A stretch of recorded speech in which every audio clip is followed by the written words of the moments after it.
Thanks for joining me on the Listen Up Girl podcast. Before I jump into today's news, I wanted to ask if you could please go to the description of this podcast and click on the audience survey link and let me know what you think about this podcast and my other podcast, Everything and Anything and a Bit Gay.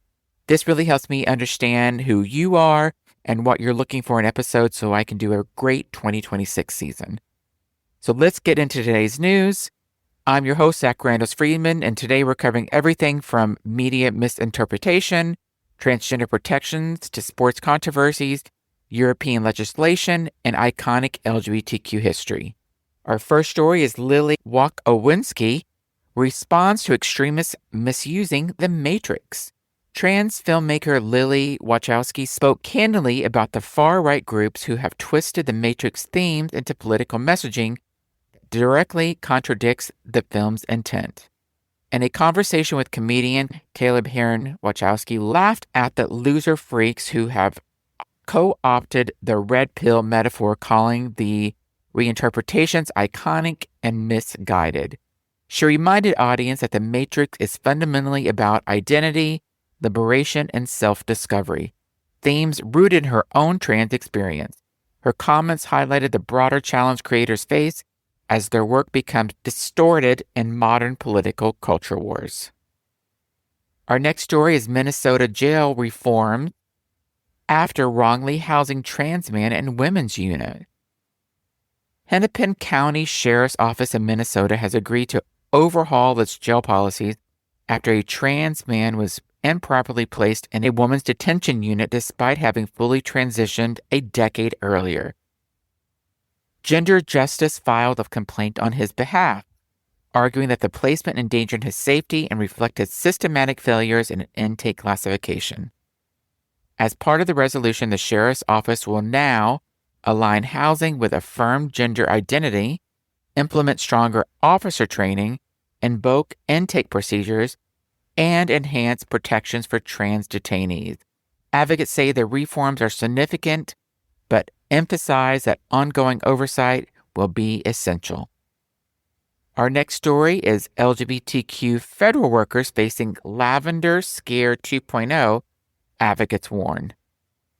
Lucas Schlussener, CEO of Out National Security, warns that the U.S. government may be entering what he calls a modern-day Lavender Scare, referring to the 1950s purge of LGBTQ plus federal employees. He alleges that beyond executive orders, internal groups have begun conducting targeted witch hunts against queer workers, aided by far-right personalities like Laura Loomer. Schlussener argues that climate not only endangers LGBTQ plus employees, but also threatens national security as experienced essential workers considered leaving hostile workplaces. Next, the USTA quietly bans trans women from women's tennis. The United States Tennis Association has quietly implemented a ban excluding trans women from competing women's tennis events across the country. Investigative reporting by Marissa Cabas revealed that policy shift aligns with a February executive order cutting federal funding from institutions that allow transgender women and girls in female sports divisions. LGBTQ plus advocates say the policy is discriminatory and out of step with international sports guidelines that emphasize individualized assessment over blanket exclusions. Next, Irish anti-trans activist Burke to spend another Christmas in jail. Former teacher Enoch Burke will remain in prison through the holidays after the High Court rejected his request for temporary release. Burke has repeatedly violated a court injunction barring him from entering Wilson's Hospital School, where he previously refused to use a transgender student's chosen name and pronouns.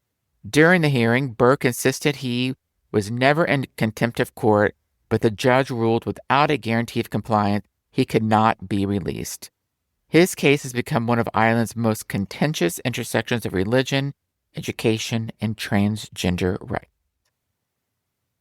Next, Europe takes major step towards banning conversion practices. The Council of Europe Committee on Equality and Non-Discrimination has unanimously groundbreaking report calling on all 42 member states to ban conversion practices. The report, led by UK MP Kate Osborne, will be debated in January. Should it pass, every member nation will be expected to introduce or strengthen legislation outlawing conversion ban therapy. The advocacy group Ban Conversion Practices celebrated the move, urging the UK government to finally publish its long-promised draft bill. Activists stressed the need for the fully inclusive ban protecting all LGBTQ people from abusive practices disguised as treatment. I mean, that is a major step if they get rid of conversion therapy across those 42 EU states. Amazing. Next, drag legend Joan Jett Blakk receives community support after stroke. Drag icon Joan Jett Blakk, who made history as the first drag queen to run for U.S. president in 1992, is receiving a renewed community support following a stroke last year. Known for her fearless political satire and unforgettable slogan, "Lick Bush" in 92. I'm sorry, I had to laugh. That's funny. Blakk was a pioneer of drag meets activism performance art.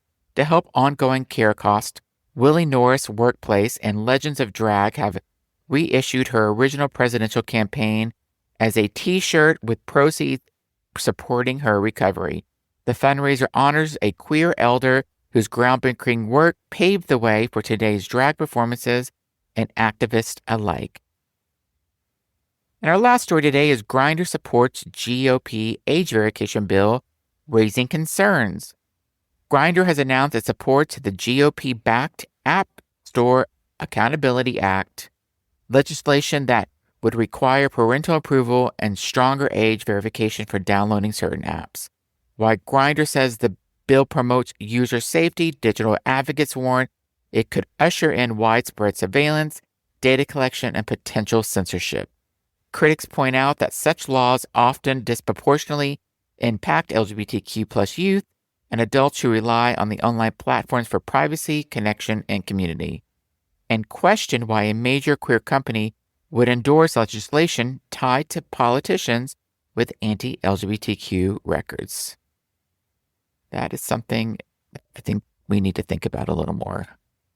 And that wraps up today's episode of the Listen Up Girl podcast. For more LGBTQ news, insights, and stories that matter, make sure to follow, subscribe, and share the podcast. I'm your host, Zach Randles-Friedman. Stay informed, stay empowered, and I will see you next time with more LGBTQ+ news. Thanks for listening.